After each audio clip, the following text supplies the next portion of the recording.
সুপ্রিয় শিক্ষার্থীবৃন্দ, আসসালামু আলাইকুম। আশা করছি আমরা সবাই ভালো আছি। আমরা আমাদের ক্লাসের ধারাবাহিকতায় আমাদের বইয়ের 3য় অধ্যায়ের অনুক্রম ধারার এই অধ্যায়টা আমরা পড়ছিলাম নবম দশম শ্রেণীতে। তোমাদেরকে সবাইকে আমি ওয়েলকাম করছি। শেখ মোহাম্মদ মহিউদ্দিন স্যার, তোমাদের এই পরিচিত শিক্ষক। আজকের ক্লাসে আমরা তোমাদের যে আলোচনা বিষয় বা আজকের যে আলোচ্য বিষয়, সে আলোচ্য বিষয় হচ্ছে অধ্যায় 2 অনুক্রম ধারার সেশন 6 বা 6 নম্বর সেশনটি আমরা আলোচনা করব। চলো শুরু করি। আজকের ক্লাসে আমরা যে অভিজ্ঞতা অর্জন করব সেই অভিজ্ঞতাগুলো হচ্ছে অনুক্রম ধারা কি, অনুক্রম ধারার মধ্যে যে সম্পর্ক, সেই সম্পর্কটা শিখব, ধারার প্রকারভেদগুলো শিখব এবং সমান্তর ধারার সাধারণ পদ এবং সাধারণ পদ ধরে আমরা যে কোনো গুণোত্তর ধারার সাধারণ পদ শিখব, সমান্তর ধারার সাধারণ পদ থেকে আমরা যোগফল নির্ণয় করা শিখব। আশা করছি আমরা সবাই মনোযোগ দিয়ে শুনব এবং বোঝার চেষ্টা করব। যদি কোনো কিছু এরপরে আমাদের বুঝতে সমস্যা হয়, ভিডিওটা আমরা দ্বিতীয়বার দেখব এবং এরপরে সমস্যা হলে আমরা অবশ্যই আমাদের টিচারকে জানাবো। টিচার আমাদের সাথে যোগাযোগ করলে আমরা প্রয়োজনে এই ক্লাসটা আবার রিভিউ করব। সে পর্যন্ত আশা করব না আমি আশা করব যে তোমরা সবাই এটা মনোযোগ দিয়ে শুনবে এবং বুঝতে পারবে। চলো, প্রথম কোশ্চেনটা হচ্ছে অনুক্রম ও ধারা কি। আমরা একদম অধ্যায় 2 এর প্রথম দিকে যখন পড়া শুরু করেছি অনুক্রম ও ধারার, অনুক্রমের ডেফিনেশনটা পড়েছিলাম এরকম: স্বাভাবিক সংখ্যার সেটের সাথে অন্য একটা সেটের বা সংগ্রহের সম্পর্ককে অনুক্রম বলে। স্বাভাবিক সংখ্যার সেট কোনটা আমরা জানি, n is the set of natural number. এটাকে আমরা বলি স্বাভাবিক সংখ্যার সেট। 1 2 3 4 এই সেটটাকে আমরা বলছি ন্যাচারাল নাম্বারের সেট বা স্বাভাবিক সংখ্যার সেট।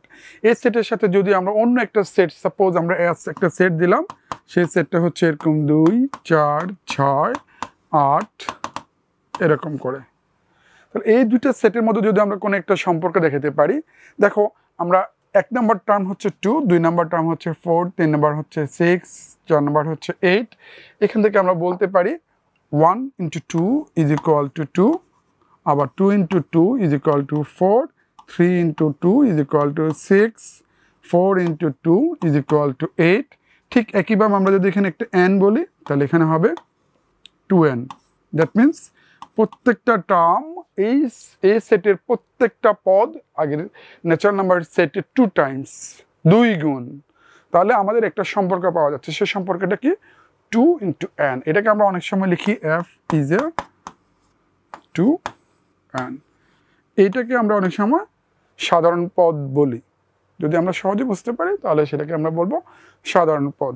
এর মাঝখানে আমরা যদি আবার বলতে চাই অন্য কোনো ডেফিনেশন আছে কিনা, সেই ডেফিনেশনটা যদি আমরা ধরি, যদি কিছু সংখ্যা বা বস্তুকে এমনভাবে সাজানো যায় যে কোনো পরপর 2টি পদের মধ্যে সম্পর্ক স্থাপন করা যাচ্ছে বা একটি জানা থাকলে অপরটি জানা যাচ্ছে, সেক্ষেত্রে আমরা সংখ্যাগুলোকে আমরা বলি অনুক্রম। সাপোজ আমি একটা জিনিস বলছিলাম আগেরটাতে 2 4 6 8 10। এখানে খেয়াল করে দেখো, আমরা বলতে পারছি এটা যদি 2 হয়, এটার সাথে এটা 2 অ্যাড করলে আমরা পাচ্ছি পরের টার্মটা, এটার সাথে 2 অ্যাড করলে আমরা পাচ্ছি পরের টার্মটা, এটার সাথে 2 অ্যাড করলে আমরা পরের টার্মটা পেয়ে যাচ্ছি। তাহলে আমরা বুঝতে পারছি এখানে একটা টার্ম যদি আমরা জানি, পরপর 2টা টার্ম আমরা জানি, তাদের মাঝখানে ডিফারেন্স হচ্ছে 2, তাহলে আমরা এর পরের টার্মটা আমরা বলতে পারছি ইজিলি। এর পরের টার্মটা হবে আমাদের জন্য 12। এর পরের টার্মটা যদি বলি আমরা বলবো 14। তাহলে আমরা দেখতে পাচ্ছি যে এই সিকোয়েন্সটা বা এই নাম্বারগুলোর মধ্যে 2টা টার্ম জানার কারণে আমরা পরের টার্মটা ইজিলি জানতে পারছি। সো এটা একটা অনুক্রম। আমি যদি আবার ধরি, সাপোজ আমি এখানে একটা বললাম 1, পরটাতে বললাম 1 2 3, পরটাতে বললাম 1 2 3 2 1। এর পরটা যদি আমি তোমাদেরকে আঁকতে বলি, তোমরা কি করবা? 1 2 3 4 5 6 7 8 9 10। তাহলে আমরা এই সংখ্যাগুলো দেখেও আমরা বুঝতে পারছি যে আমরা এর পরের টার্মটা বা এর পরের পিকচারটা যদি আমরা ড্র করতে বলি, তাহলে তোমরা নিশ্চয়ই এখানে একটা খেয়াল করে দেখো, এখানে হচ্ছে একটা, এখানে হচ্ছে 2টা, এখানে হচ্ছে 3টা, এখানে হচ্ছে 4টা। ঠিক একইভাবে আমরা যদি আরেকটা ড্র করতে বলি তাহলে তোমরা এর পরেরটাতে নিশ্চয়ই 5টা, তারপরে 4টা, তারপরে 3টা, তারপর 2টা, তারপর 1টা। দ্যাট মিনস আমরা যে কোনো 2টা দেখে পরবর্তী টার্মসগুলো কি হবে সেই জায়গাটাতে আমরা ডিসিশন নিতে পারছি। সো আলটিমেটলি আমরা এটাকে একটা অনুক্রম বলতে পারবো। আমরা যদি একবারে সংখ্যার কয়েকটা এক্সাম্পল দেখি তাহলে আমরা বলি 2, 4, 6, 8, 10, 2n, এটা একটা অনুক্রম। আবার আমরা এটাকে যদি অ্যালজেব্রা দিয়ে লিখতে চাই তাহলে লিখতে পারি a plus D, a plus 2d, a plus 3d, a plus n-1 into d, এটাকে একটা আমরা অনুক্রম বলি। অথবা আমরা এভাবে বলতে পারি 2, 4, 8, 16, 32। খেয়াল করে দেখো এখানে যে টার্মগুলো আছে প্রত্যেকটা টার্ম তার আগের টার্মের 2 টাইমস, 2 গুণ। আমি যদি বলি 32, এখানে 32, আর এর পরের টার্মটা হবে 32 এর ডাবল 64, এর পরের টার্মটা কেউ যদি জিজ্ঞাসা করে এর ডাবল 128, এর পরেরটা 256, এর পরেরটা 512। তাহলে আমরা এভাবে পরের টার্মসগুলো লিখতে পারছি। তাহলে এইগুলো প্রত্যেকটা এক একটা অনুক্রমের উদাহরণ। তাহলে আমরা যে 2টা অ্যালজেব্রা দিয়েছি, একটা হচ্ছে a প্লাস ডি এরকম করে, আরেকটা হচ্ছে আর স্কোয়ার, আর কিউব, এগুলো হচ্ছে অনুক্রমের উদাহরণ। এটা হচ্ছে সমান্তর অনুক্রম আর এটা হচ্ছে গুণোত্তর অনুক্রমের উদাহরণ। তাহলে আমরা এখন ধারা কাকে বলে? আমরা বলছি যে ধারা কাকে বলে? ধারা হচ্ছে কোনো অনুক্রমের পদগুলোকে যদি আমরা প্লাস সাইন বা যোগ চিহ্ন বা এবং অথবা আমরা যদি মাইনাস সাইন দিয়ে সম্পর্ক করে দিই তখন তাকে বলবো আমরা ধারা। এই যে এখানে 2, 4, 6, 8, 2n এভাবে দেওয়া আছে, আমরা শুধু মাঝখানে যদি একটা করে প্লাস সাইন দিয়ে দিই,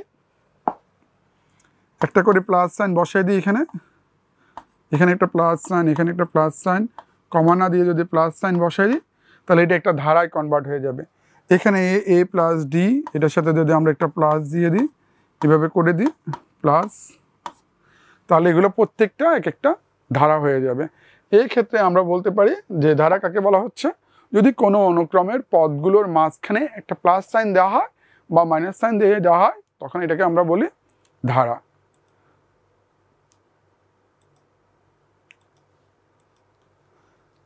আমরা তাহলে শিখতে পারলাম কোনো অনুক্রমের পদগুলোকে যোগ বা বিয়োগ চিহ্ন দ্বারা সম্পর্কিত করা হলে তাকে ধারা বলা হয়। 2 + 4 + 6 + 8 + 2n, এটা একটা ধারা। অথবা 2 + 4 + 16 + 32, এটা একটা ধারা। আমরা অনুক্রমের ক্ষেত্রে শিখেছিলাম 2 ধরনের অনুক্রম হয়, একটা হচ্ছে সমান্তর অনুক্রম, একটা হচ্ছে গুণোত্তর অনুক্রম। তাহলে ধারার ক্ষেত্রেও আমরা বলতে পারি একটা হচ্ছে সমান্তর ধারা আর একটা হচ্ছে গুণোত্তর ধারা। প্রথম ধারাটা হচ্ছে সমান্তর ধারা, এদের প্রত্যেকটা পরপর 2টা পদের মধ্যে পার্থক্য কিন্তু 2। আর পরেরটা হচ্ছে গুণোত্তর ধারা, এখানে পরপর 2টা টার্মের মাল্টিপ্লাইড বা মাল্টিপ্লিকেশন করলে আমরা পাবো রেশিওটা পাবো 2। যদি অ্যালজেব্রা দিয়ে লিখি, আমরা অ্যালজেব্রা দিয়ে লিখতে পারি a plus D, a plus 2d, a plus 3d, অথবা a plus R plus R square plus R cube, এগুলো হচ্ছে গুণোত্তর। প্রথমটা হচ্ছে সমান্তর ধারার অ্যালজেব্রিক রূপ, পরেরটা হচ্ছে গুণোত্তর ধারার অ্যালজেব্রিক রূপ। এখন আমরা ধারাকে কিভাবে ভাগ করতে পারি? ধারাকে 2 ভাগে ভাগ করা যেতে পারে। প্রথমত সসীম ধারা, অসীম ধারা, সমান্তর ধারা, গুণোত্তর ধারা। এর সাথে আমরা আরেকটা অনুক্রম শিখেছিলাম ফিবোনাচ্ছি, সেখান থেকে আমরা বলতে পারি ফিবোনাচ্ছি ধারা। এই জিনিসগুলোকে আমরা আরেকটা ধারা দেওয়া হয়, সেটা হচ্ছে হাইপারবোলিক ধারা। আমি সবগুলো ধারাকে একটা একটা করে দেখাচ্ছি। অসীম ধারা, যদি কোনো ধারার লাস্ট টার্মটা আমরা জানতে পারি তাকে বলা হচ্ছে সসীম ধারা। আর যদি লাস্ট টার্মটা আমরা না জানি সেক্ষেত্রে হচ্ছে অসীম ধারা। সাপোজ আমরা বললাম 2 + 4 + 6 প্লাস আমরা লাস্টে বললাম 120, তাহলে এটা একটা সসীম ধারা, কারণ আমরা শেষ পদটা লিখেছি 120। যদি আমরা 120-র পরে প্লাস লিখে আবার ছেড়ে দিই, আবার 3টা ডট দিয়ে দিই, তাহলে এটা হয়ে যাবে অসীম ধারা। কারণ এখানে আমরা লাস্ট টার্মটাকে শেষ পদ কী হবে সেটা আমরা ফিক্সড করে দিই নাই। তাহলে যদি শেষ পদটা আমরা কোনো ধারার মধ্যে লিখে থাকে তখন তাকে বলা হয় সসীম ধারা। যদি শেষ পদটা লিখে না থাকে তখন এটাকে বলি অসীম ধারা। আবার আরেকটা ডিভিশন আমরা ক্লাসিফিকেশন করি, একটা হচ্ছে সমান্তর ধারা আর একটা হচ্ছে গুণোত্তর ধারা। এই যে গুণোত্তর ধারা, আমি যে ধারাটা লিখেছি 2 + 4 + 6 + 8, এখানে অন্তর বা ডিফারেন্স সেম, প্রত্যেকটা টার্ম থেকে পরের টার্মটা 2 করে করে বেড়ে যাচ্ছে, তাহলে এটা হচ্ছে সমান্তর ধারা। সমান্তর প্রথমে এতটুকু পর্যন্ত যদি বলি 120 পর্যন্ত, সেক্ষেত্রে আমরা বলতে পারবো 120 পর্যন্ত হচ্ছে সমান্তর সসীম ধারা। আর যদি 120 প্লাস ডট দিয়ে ছেড়ে দিই তাহলে সমান্তর অসীম ধারা। আর যদি আমরা এরকম বলি কোন একটা সিরিজকে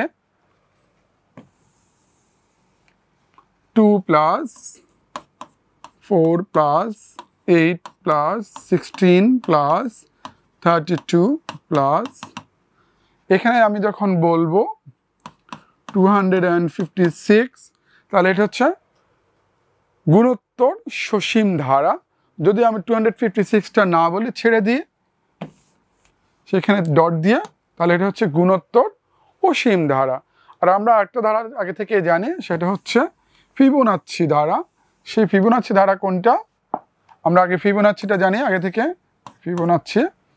ফিবোনাচ্ছিটা হচ্ছে ফিবোনাচ্ছি সিকোয়েন্সটার প্রথম টার্ম হচ্ছে 0, তারপর হচ্ছে 1, এরপর হচ্ছে পরের টার্মগুলো হচ্ছে প্রথম দুইটা পদের যোগফল। তাহলে 0 + 1 =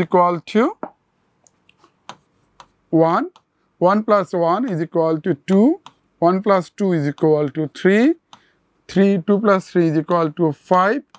সো এই সিকোয়েন্সটাকে আমরা বলি ফিবোনাচ্ছি সিকোয়েন্স। আর ওইখান থেকে যখন আমরা ধারাতে কনভার্ট করেছি, তখন এটাকে আমরা বলবো ফিবোনাচ্ছি ধারা। আরেকটা ধারা হচ্ছে হাইপারবোলিক ধারা। যদিও তোমাদের বইতে এই জিনিসটা নেই, যেহেতু আমি ক্লাসিফিকেশন ডিসকাস করছিলাম, সেজন্য একটু বলে রাখি। আমরা যদি কোনো ধারাকে লিখি 1/2 প্লাস 1/4 প্লাস 1/8 প্লাস 1/16 প্লাস, যখন আমরা লিখি 1/something বা কোনো একটা ফ্র্যাকশনাল আকারে লিখি, তখন যে ধারাগুলো আমরা পাওয়া যায় সেগুলোকে বলা হয় হাইপারবোলিক ধারা বা হাইপারবোলিক সিকোয়েন্স। তাহলে আমরা এইখানে 6টা আমরা সসীম ধারা, অসীম ধারা, সমান্তর ধারা, গুণোত্তর ধারা এবং ফিবোনাচ্ছি ধারা, এই ধারাগুলোকে ডিসকাস করব। এর সাথে আমরা আরেকটা দেখব হাইপারবোলিক সিকোয়েন্স বা হাইপারবোলিক সিরিজ। তাহলে কোনো সমান্তর ধারার প্রথম পদ যদি এ হয়, কোনো সমান্তর ধারার প্রথম পদ যদি এ হয় এবং সাধারণত ডি হলে, এর সাধারণ পদ আমরা আগে থেকে জানতাম a + n - 1 × d। আর কোনো গুণোত্তর ধারার প্রথম পদ যদি এ হয়, সাধারণ অনুপাত r হলে আমরা বলি সাধারণ পদ হচ্ছে a⁻n - 1। আমরা এগুলো আগে থেকে শিখে আসি অনুক্রমের প্রথম দিকের অংশগুলোতে। তাহলে আমাদের জন্য একটা একক কাজ আমরা যদি লিখি, যে তোমাদের প্রত্যেকের জন্য একক কাজ দেওয়া হচ্ছে, সেটা হচ্ছে নিচের সমান্তর ধারার সাধারণ পদ বা n তম পদ নির্ণয় করো। প্রথমটা আমাকে এখানে যে জিনিসটা আমরা পাচ্ছি 6 + 13 + 20, খেয়াল করে দেখি আমরা পাচ্ছি 6 + 13 + 20 প্লাস এই সিকোয়েন্সটা বা এই ধারাটার জন্য সাধারণ পদ বা n তম পদ নির্ণয় করতে হবে। আমি শিখিয়েছিলাম আগে এটাকে সমান্তর ধারা না গুণোত্তর ধারা। আমরা দেখতে পাচ্ছি 6 আর 13 এর দুইটা ডিফারেন্স হচ্ছে সেম, কত? 7। আবার 13 আর 20 এই দুইটারও ডিফারেন্স বা পার্থক্য হচ্ছে 7। দ্যাট মিনস পরপর দুইটা পদের পার্থক্য সবসময় 7। সো এটা সমান অন্তর বা সমান ডিফারেন্স আছে, তাহলে এটা একটা সমান্তর পদ। আর এই সমান্তর ধারার n তম পদটা কত ছিল আমাদের জন্য? n তম পদ a + n - 1 × d, a + n - 1 × d। এক্ষেত্রে আমরা যে জিনিসটা পাবো, a হচ্ছে প্রথম পদ, এটা হচ্ছে আমার a, আর d হচ্ছে 13 - 6 = 7। তাহলে আমরা a জানি, d জানি, তাহলে n তম পদ কত হচ্ছে আমাদের জন্য? 6 + n - 1 × 7। এখানে মাল্টিপ্লিকেশন করলে আমরা পাবো 7n - 7 + 6 = 7n - 1। তাহলে প্রথম সিকোয়েন্সটার জন্য n তম পদ হচ্ছে 7n - 1। প্রথম সিরিজটার জন্য আমার nতম পদ বা সাধারণ পদ হচ্ছে 7n-1। এখন আমি যদি শর্টকাট এটা জানতে চাই, সেক্ষেত্রে শর্টকাট আমি যদি ফর্মুলা ইউজ না করি, ডিরেক্টলি বের করতে চাই, সেক্ষেত্রে কত হবে? সেক্ষেত্রে আমরা কি কাজটা করব? সে কাজটা হচ্ছে প্রথমত আমরা আগে সিরিজটা লিখি। সিরিজটা কি আছে? 6 + 13 + 20 + 8। আমরা nতম পদ লেখার জন্য চাচ্ছি an = আমরা কি করব? পরপর দুইটা টার্মের পার্থক্যটা বের করব। 13 and 6, 13 থেকে 6 গেলে কত? 7। আমরা এখানে 7 লিখলাম। লেখার পর আমাদের টার্গেট থাকবে nতম পদ হিসাবে একটা n লেখা, 7n। এখন আমরা খেয়াল করবো এই 7 থেকে কত প্লাস অথবা মাইনাস করলে 6 পাওয়া যাবে। আমরা জানি 7 থেকে যদি 1 মাইনাস করি সেক্ষেত্রে আমরা 6 পাবো। তাহলে আমাদের লিখতে হবে 7 - 1। একটু খেয়াল করে দেখো, একটু আগে আমি যে n টার্ম লিখেছিলাম সেটাও লিখেছিলাম 7n-1। সো আমরা দ্রুত কীভাবে পেতে পারি? এটা আমি যদি এই সিকোয়েন্সটাকে একটু চেঞ্জ করে দিই, এই সিরিজটাকে আমি দিলাম এরকম 13 + 20 + 27। সেক্ষেত্রে আমরা যেটা পাবো, এই সিকোয়েন্সটার জন্য আমরা যেটা পাচ্ছি সেটা পাবো, ডিফারেন্স হচ্ছে 7। তাহলে আমরা পাবো 7n প্লাস 7 এর সাথে 13 পাইতে হলে আমাকে 6 অ্যাড করতে হবে। তাহলে আমরা লিখবো 7n + 6। এটা হচ্ছে nতম পদ। তাহলে আমরা nতম পদ পাচ্ছি এখানে 7n + 6। তাহলে আলটিমেটলি আমরা সবাই বুঝতে পেরেছি কিভাবে আমাদের nতম পদ বের করতে হবে। এর পরেরটাতে যদি আমরা দেখার চেষ্টা করি, সেক্ষেত্রে আমরা যেটা পাবো সেটা হচ্ছে 2 - 5 - 12 এ ধরনের। এই সিকোয়েন্সটার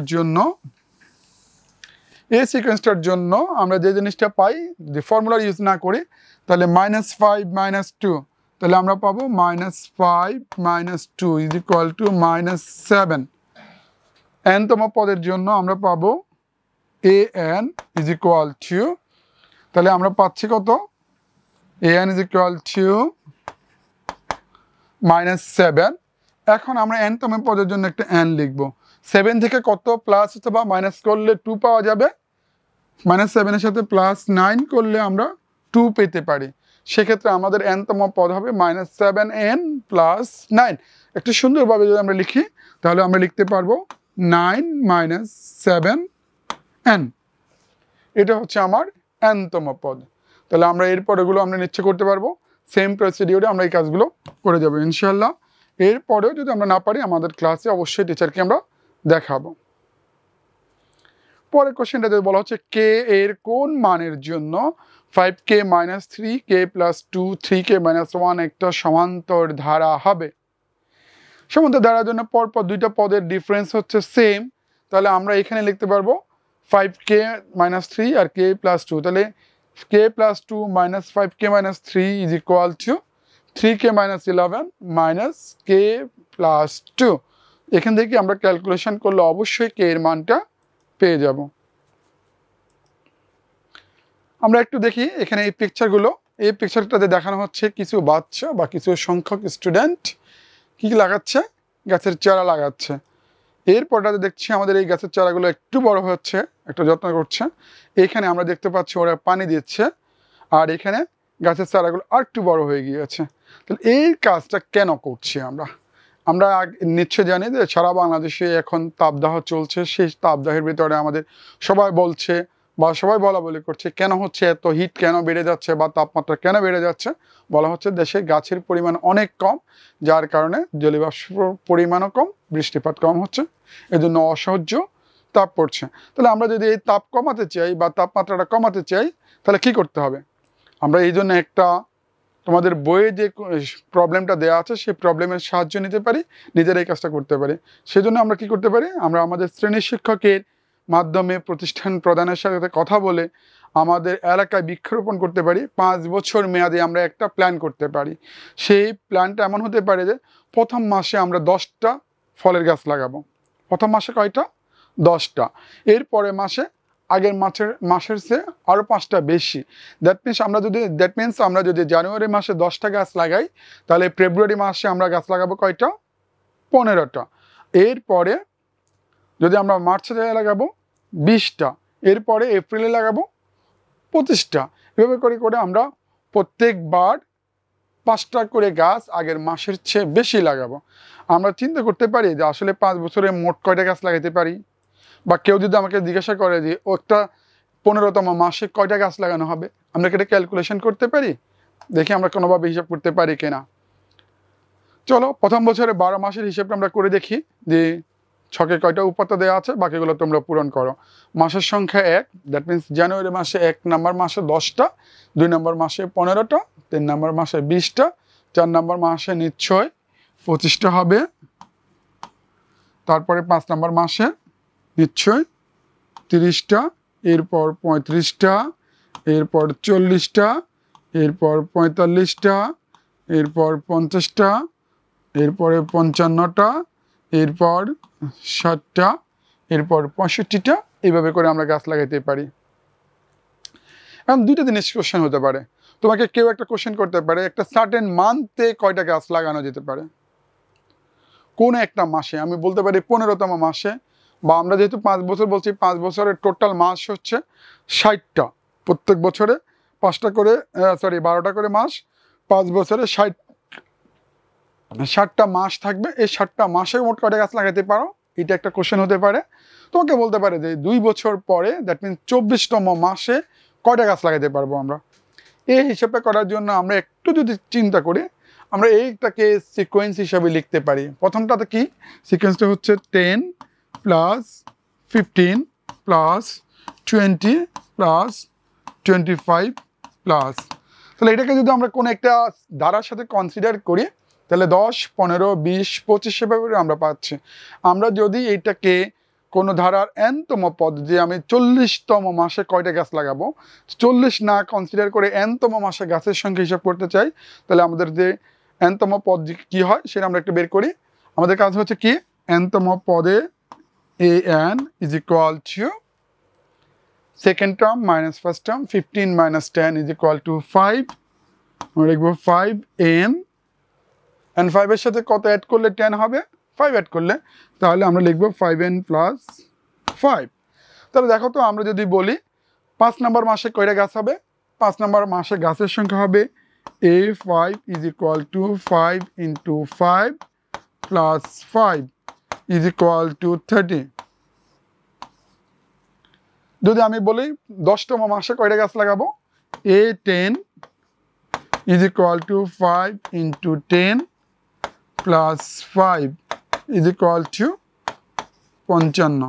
আমরা একটু মিলে দেখলে দেখি আসলে 10 নম্বর মাসে আমাদের গাছের সংখ্যা ছিল 55, আর 5 নম্বর মাসে আমাদের গাছের সংখ্যা ছিল 30। আমরা যদি একদম বছর শেষের মাস ডিসেম্বর মাসে আমরা কয়টা গাছ লাগাবো, আমরা হিসাব করি 5 into 12 plus 5 is equal to 65। আমরা একটু মিলে দেখতে পারি, আমাদের 10 নম্বর 12 নম্বর মাসে আমাদের মোট গাছের সংখ্যা হচ্ছে, গাছ লাগানো গাছের সংখ্যা হচ্ছে 65। তাহলে আমরা যে কোনো মাসের কথা বললেই আমরা এখন গাছের সংখ্যাটা আমরা বের করতে পারবো। তাহলে আমার 7 নম্বর মাসে কয়টা গাছ লাগাতে পারবো, আমরা একটু চিন্তা করে দেখি। 7 নম্বর মাসে আমরা কয়টা গাছ লাগাতে পেরেছিলাম, 40টা পেরেছি আমরা। 7 মাস পর্যন্ত মোট কয়টা গাছ লাগানো যাবে, তাহলে আমরা 7 মাস পর্যন্ত যদি জিজ্ঞাসা করি, তাহলে আমাদের যে জিনিসটা আসবে, আমাদের গাছের সংখ্যা আসবে কত, এখান থেকে শুরু করে আমাদের জন্য 7 নম্বর মাস হচ্ছে এই পর্যন্ত। তাহলে এটা হবে 10 যোগ 15 যোগ 20 যোগ 25 প্লাস 30 প্লাস 35 প্লাস 40। এই পর্যন্ত হচ্ছে আমাদের গাছের সংখ্যা, 7 নম্বর মাস পর্যন্ত গাছের সংখ্যা। আমরা এগুলো অ্যাড করে দিতে পারবো, ক্যালকুলেটর ধরে দুবধাপ অ্যাড করে দিতে পারবো এই কয়টা গাছের চারা লাগবে। কিন্তু আমি যদি তোমাকে কোয়েশ্চেন করি, আমরা যদি এই সিকোয়েন্সে বা এই ধারায় গাছ লাগাইতেই থাকি, 10 বছর পরে আমরা মোট কয়টা গাছ লাগাবো? সেক্ষেত্রে আমাদেরকে ক্যালকুলেশন করাটা কি এইভাবে সম্ভব? 10 নম্বর মাসে 120টা হবে, 120 নম্বর মাস হবে, 120 নম্বর মাস পর্যন্ত এইভাবে গাছের চারা আমাকে বের করতে হবে,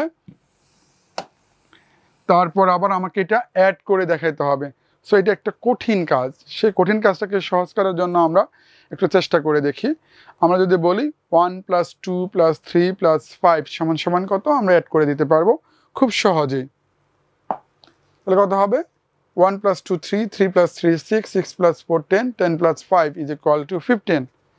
আমি যদি এই পর্যন্ত বলি, ইজিলি অ্যাড করা যাচ্ছে। যদি আমি 100 পর্যন্ত অ্যাড করতে বলি, এখন আর অ্যাড করতে আমরা পারছি না। 1 থেকে 100 পর্যন্ত অ্যাড করতে চাইলে আমাদের বসে বসে 100 বার ক্যালকুলেটর টিপ আমাদের জন্য কঠিন, যে কোনো মুহূর্তে এটা ভুল হয়ে যেতে পারে। আমরা একটু চেক করে দেখি এটার জন্য কোনো সিস্টেম আছে কিনা। বা কেউ যদি বলে 1001 পর্যন্ত আমরা অ্যাড করতে চাই, সেক্ষেত্রে কত হবে? সেই জন্য সমান্তর দ্বারা যোগ করার একটা গাউস নামে একজন ম্যাথমেটিশিয়ান, তোমরা স্ক্রিনে দেখতে পাচ্ছ, একজন ম্যাথমেটিশিয়ানের নাম হচ্ছে Carl Friedrich Gauss. He is called the prince of mathematics. প্রচুর পরিমাণ ম্যাথে প্রচুর পরিমাণ ওনার অবদান আছে, এজন্য ওনাকে বলা হয় প্রিন্স। এবং উনি একটা সিস্টেম আবিষ্কার করেছে, হাউ টু অ্যাড, কীভাবে আমরা অনেকগুলো নাম্বারকে একসাথে অ্যাড করতে পারি, যোগ করতে পারি। সে সিস্টেমটা কি আমরা একটু দেখি। আমরা ধরে নিলাম প্রথম n স্বাভাবিক সংখ্যার সমষ্টি হচ্ছে s of n। তাহলে আমরা বলতে পারি s of n = 1 + 2 + 3 + 4 + n - 2 n up to n। এইখানে যদি আমরা n বলি, এর আগের টার্মটা অবশ্যই 1 কম হবে।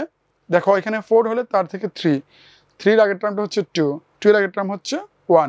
তাহলে আমার এই লাস্ট টার্মটা যদি n তম পদের জন্য n হয়, তাহলে এর আগের টার্মটা নিচ্ছে 1 কম n - 1, আর এর আগের টার্মটা 1 কম n - 2, এরকম হবে।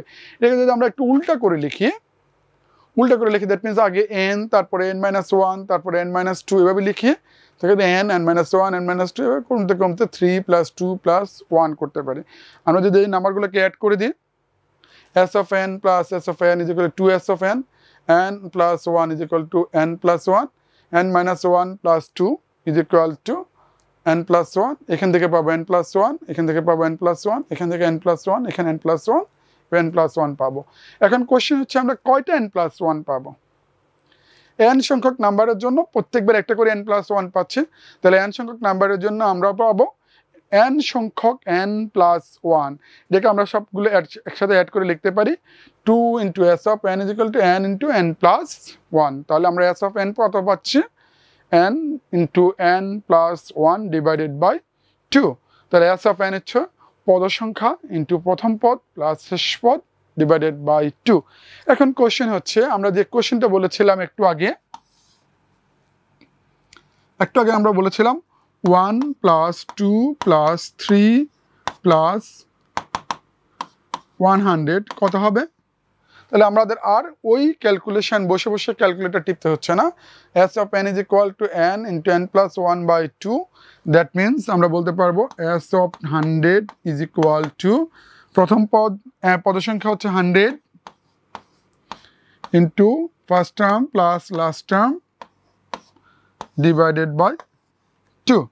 এখান থেকে আমরা পাবো 2 দিয়ে ক্যান্সেলেশন করলে পাবো 50 বা 50 ইন্টু 101, 101 মাল্টিপ্লাই করলে আমরা পাবো 5050।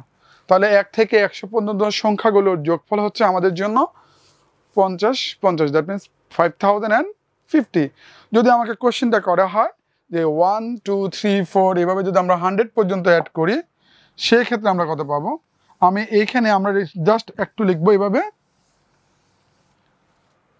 যে 1 + 2 + 3 + 1001 কত হবে? তাহলে আমাদের এখানে 1100 একটা পদ, তাহলে s of 1001 = 1001 ইন্টু 1 + 1001 / 2। তাহলে আমরা পাবো আগের মতো 1001 into 1001 plus 1 is equal to 1002. 1002 divided by 2 is equal to 501. So আমরা যদি 1001কে যদি 501 দিয়ে মাল্টিপ্লাই করি আমরা যেটা পাচ্ছি সেটা হচ্ছে 501. সো দিস ইজ আমরা একেবারে মাল্টিপ্লিকেশন করে এই টার্মসটা পেয়ে যাচ্ছি। সো আমাদের আর এই জিনিসগুলো একটা একটা করে 1001 পর্যন্ত যোগ করতে হচ্ছে না, বসে বসে ক্যালকুলেটারে 1001 পর্যন্ত নাম্বারগুলো টিপে টিপে একটা একটা করে অ্যাড করার প্রয়োজন হচ্ছে না। আচ্ছা, আমরা যদি দেখি আমাদের যে প্রথমে যে লিলি বা রাজুর যে পজিশনটা ছিল গাছ লাগানোর, বা আমরা যে গাছ লাগাচ্ছিলাম 1 বছরের টোটাল কয়টা গাছ লাগিয়েছিলাম সেই গাছটার জন্য আমরা হিসাব করে যদি দেখি আমরা বলতেই পারি 10 যোগ 15 যোগ 20 যোগ 25 যোগ 1 বছর শেষে আমাদের 12 মাসে 65টা, আমরা লাস্ট মাসে 65টা গাছ লাগাচ্ছিলাম। তাহলে আমরা বলতে পারবো সামেশনটা s of n, that means s of 12 is equal to 12 divided by first term হচ্ছে 10, লাস্ট টার্ম হচ্ছে 65 ডিভাইডেড বাই 2। আমরা যদি এই ক্যালকুলেশনটা করি ক্যালকুলেটরে 6 2 দিয়ে ডিভাইড দিলে আমরা পাবো 6, আর 10 into 10 plus 65 is equal to 75। আমরা যদি মাল্টিপ্লিকেশনটা করি 5 6 30 0 হাত হচ্ছে 3, 6 7 42 আর 3 45। তাহলে 1 বছর শেষে আমাদের টোটাল গাছের সংখ্যাটা হচ্ছে 450। এই পরিমাণ গাছ আমরা 1 বছর শেষে লাগাতে পারবো, যদি আমরা 12তম মাসে মাত্র 65টা গাছ লাগাচ্ছি। তাহলে আমাদের জন্য বাড়ির কাজকে গাছের সূত্রটা ব্যবহার করে আমরা প্রথম 50টি স্বাভাবিক সংখ্যার সমষ্টি নির্ণয় করব। আমরা কিন্তু 100টা নাম্বারের 1001টা নাম্বারের সামেশন বের করা শিখেছি একটু আগে। ধরি আমরা যদি সামেশনটা যে কোনো সমান্তর ধারার জন্য যদি আমরা ধরি একটা সমান্তর ধারার প্রথম পদ a, সাধারণ অন্তর d, তাহলে nতম পদ হচ্ছে a plus n minus 1 into d। n সংখ্যক পদের সমষ্টি আমরা যা সিস্টেমটা ইউজ করেছিলাম সেটাই আবার লিখছি।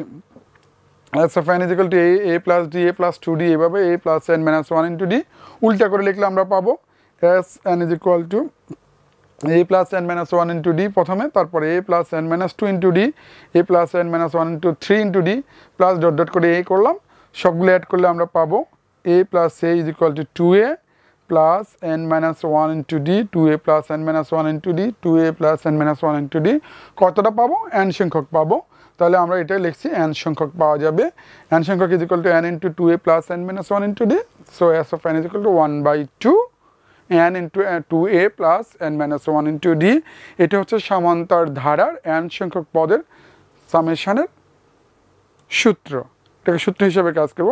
তাহলে আজকের ক্লাসে আমরা যে যে জিনিসগুলো জানতে পেরেছি সেটা হচ্ছে সমান্তর ধারা এবং গুণোত্তর ধারার বীজগণিতীয় রূপ a plus d, a plus 2d আমরা জানি এটা, এবং গুণোত্তর ধারার জন্য আমরা পেয়েছিলাম a plus r plus a into r square plus a r cube plus this।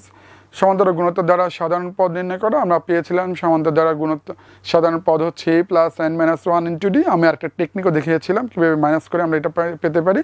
আর গুণোত্তর দ্বারা আমরা পেয়েছি a r to the power n minus 1।